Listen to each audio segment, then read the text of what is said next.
In early Indian shrines from the 2nd century BC onwards, the focus was on meditation. The aim was release from the cycle of the pain of life. Forms of the world were presented on railings and gateways, as well as on the exteriors of rock-cut caves. With the passage of time, forms of the life of the world came into the interior of the hall of meditation. However, closer to the heart of the hall, there were no forms. The gentleness of the figures we passed had prepared us, till finally we were to meditate upon that which was formless and beyond the world of form, beyond desire and pain.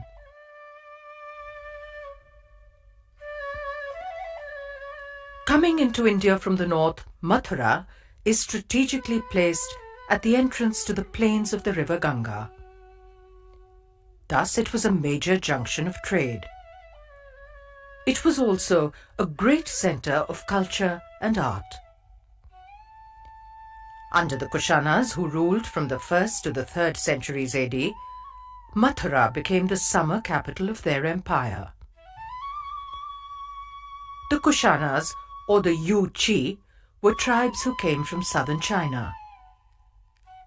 They patronized Buddhism and the Brahmanas as Indian kings had done before them. However, theirs was a different vision. The subject of art in India was the eternal themes, not transient personalities. Trees and flowers, birds and animals, mythical creatures, the common people, creatures that combined these different beings, these were presented in art.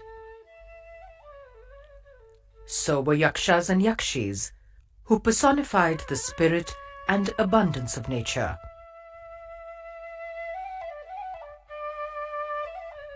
In this vision there were no portraits of kings, even though they were benevolent to all streams of religious thought. Jaina Tirthankaras and Buddhas, or enlightened ones, were also not depicted. They were alluded to by symbols of their achievement and presence.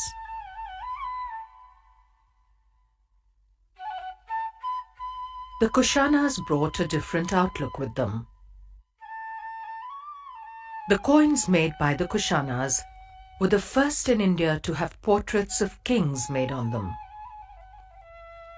Near Mathura, as well as at their other capital at Peshawar, they built royal shrines with images of themselves.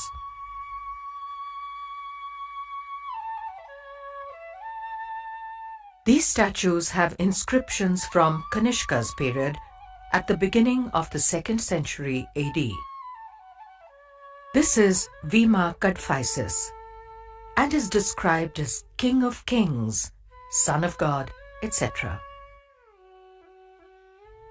It is made out of the typical red sandstone of the Mathura school.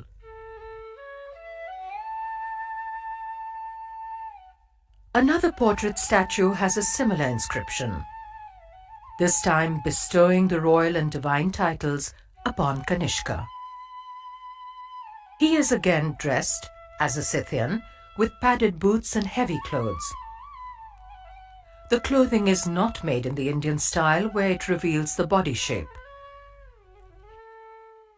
In this monumental depiction, the emphasis is on the military powers of Kanishka. The cult of the worship of kings did not last beyond the rule of the Kushanas. However, in this period a new focus came on the depiction of personalities in art. Images of Buddhas and Bodhisattvas, Jaina Tirthankaras, Shiva, Vishnu, Kartikeya, and other Hindu deities were created.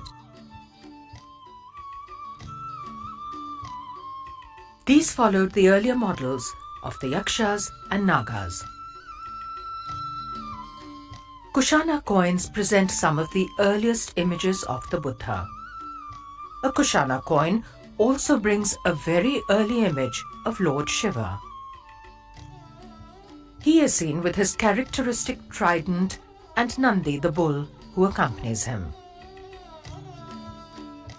The first formalized deity seen in Indian art was Lakshmi, lustrated by elephants.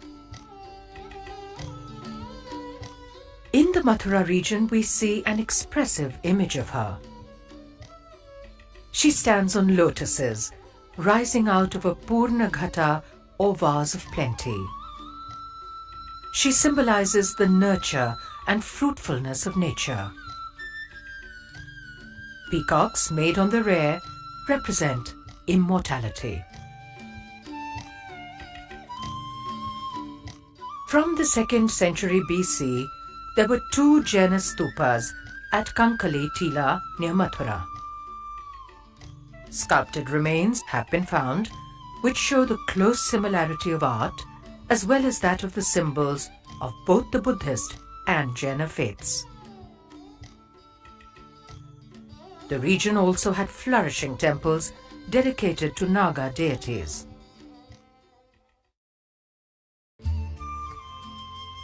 An imposing image over 8 feet tall, inscribed as a bodhisattva, was installed around 100 AD at Shravasti.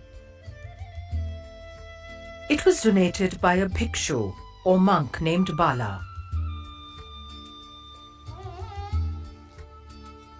The standing bodhisattvas or Buddhas carry forward the formal frontality of earlier yaksha figures. This emphasizes their monumentality. The body displays the softness of human flesh, unlike muscular and athletic depictions. A cloth goes across the left shoulder and hangs over the arm in very fine pleats.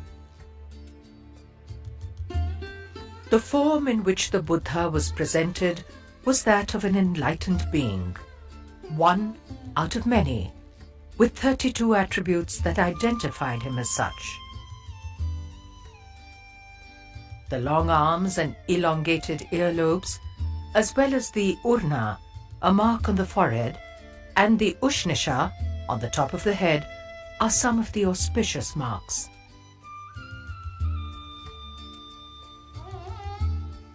A number of images of seated Buddhas and Bodhisattvas have been found, including a fine one from the Katra mound.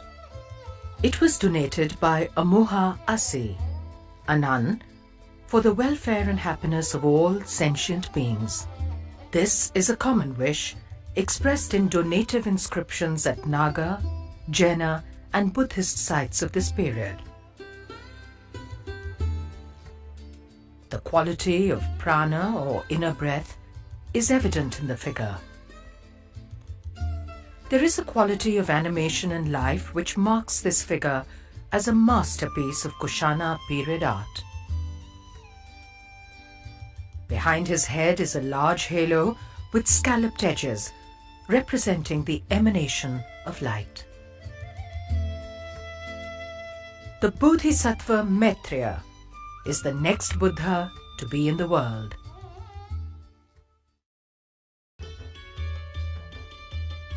At Kankali Tila near Mathura was found an image of Surya, who represents the sun.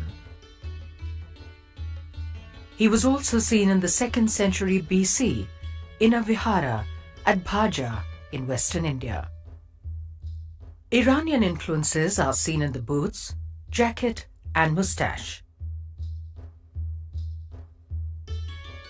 Naga deities seen here continue a tradition seen in Indian art from the 2nd century BC at Bharhut. An architectural fragment from Mathura shows an image of a Shivalinga being worshipped. Several lingas of this period, with one face and with 4 faces, have been found. As with other early deities in Indian art, they represent the creative forces of nature. Kartikeya is depicted carrying a spear. He was later incorporated into the Hindu pantheon as the